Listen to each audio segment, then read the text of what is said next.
at the Sprott Natural Resource Symposium. We're with John Kaiser, founder of Kaiser Research. John, thank you for joining us. How are you? I'm great. It's a pleasure to be talking with you again. Yeah, thank you so much. Well, let's hit the first question. What's the narrative of the market right now, in your words? Around PDAC, it became apparent that the market was shifting more to a discovery exploration narrative, where the goal is to find something that works at the metal prices that we have. The market has gotten kind of tired of the optionality play, where we're waiting for gold to go to $1,600, $2,000 or so to drag our worthless deposits into the money. The market has said, we want to give you money, we want you to do something, drill, come up with fresh ideas, find a deposit that works with the prices that we have, not that we wish we have. And the first quarter, in fact, first 5 months were phenomenal. A huge amount of money was raised. There was a bit of a buzz. For sure. And Osisko Mining, which we talked about back at PDAC, they raised an enormous amount, $100 million for the Windfall district, which is a horrible old mining district that's never really had a proper mine. But what they did is they said, this is a misunderstood Timmins system, and we have figured out the controls. They've never drilled it from the right angle. 400,000 meters of drilling went in. This form of the discovery narrative is one of rethinking existing systems that aren't good enough to be a mine, and demonstrating that if you drill this properly and deep enough and far enough, you will come up with something. And that's the big thing coming up in the final quarter of this year. After all this money is done, will Osisko deliver a resource estimate that shows that the Windfall district is something very special, many ounces, with continuity that allows them to be put into production as another sort of Timmins type district. Right. We'll see about that then later this year.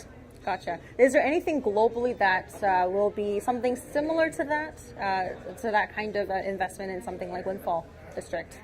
There's a lot of exploration going into similar systems that are being sort of re-drilled. A lot of money coming in. There's a shift away from sniper kill shots where you set up a target with your grassroots work, and then they give you $200,000 to drill some deep hole. And if you don't come up with 100 meters of 20-gram gold, a no-brainer barn burner hole, boom, your stock crashes and burns, and you're out of luck. But what the market wants really is something exactly like that, where somebody puts together a theory, a concept, an out-of-the-box story, and goes there and discovers something that blows everybody away. And in the last couple of weeks, one came to my attention, Novo Resources Corp in Australia. They've been, for the last 6-7 years, looking for something equivalent to the 2.6 billion ounce gold deposit in South Africa. The company pretty much failed to prove there's something like that there. They found a fragment of it. They're going to put it into production as a little cash cow thing.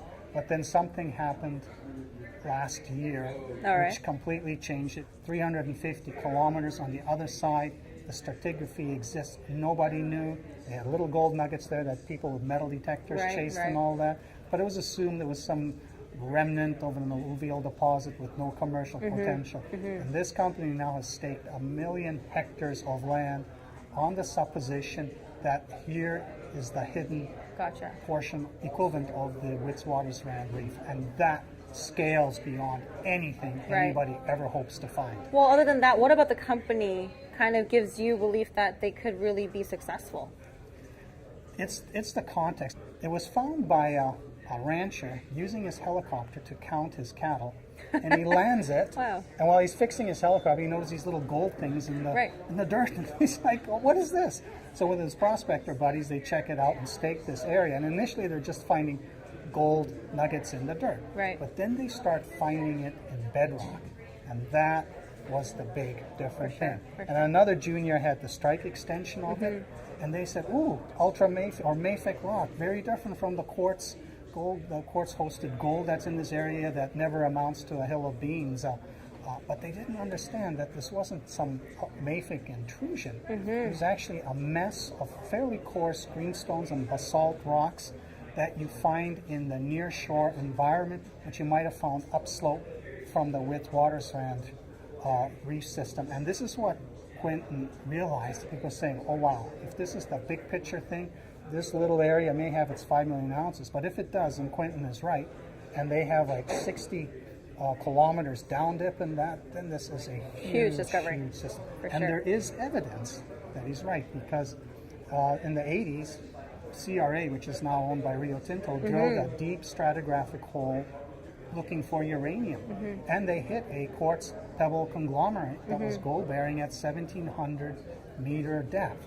But since they weren't looking for gold and that was too deep and narrow anyways, they didn't care. Gotcha. Now, we'll definitely follow up with Novo and see what comes out of that. One thing that I want to ask you is, in your work with Kaiser Research, what are some typical things or questions that investors have and ask you that maybe is notable and maybe worth talking about here? Well, the toughest question is the one that the companies are not allowed to answer, which is, what is the size of the prize you are seeking? And the companies do their economic geology, they do the 3D math, width times length times depth times specific gravity, come up with the tonnage, then they think, what sort of grade of the target metals is going to be. They put it into a little spreadsheet and then calculate, okay, if we have something like this at these metal prices with these costs and size of mine, it would be worth whatever, $200, $300 million. You drop the grade, it's worth zero. So they internally develop a mental model of what it is they need in order to have a winner. But they can't share any of that. They have to raise money, spend it, deliver a 43-101 resource estimate, and then ultimately an economic study, which is millions of dollars later, years later. And what the public's been missing is a way of handicapping this potential outcome.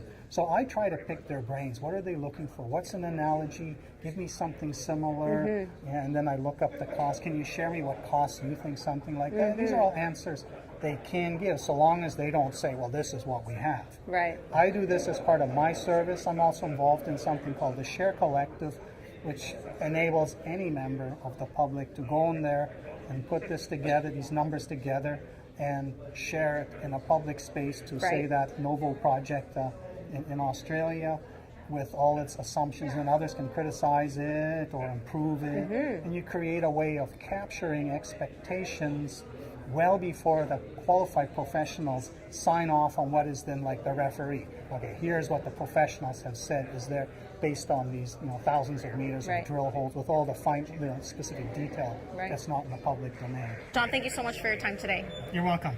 To learn more from John, you can go to kaiserresearch.com. I'm Rachel Lee for SmallCapPower.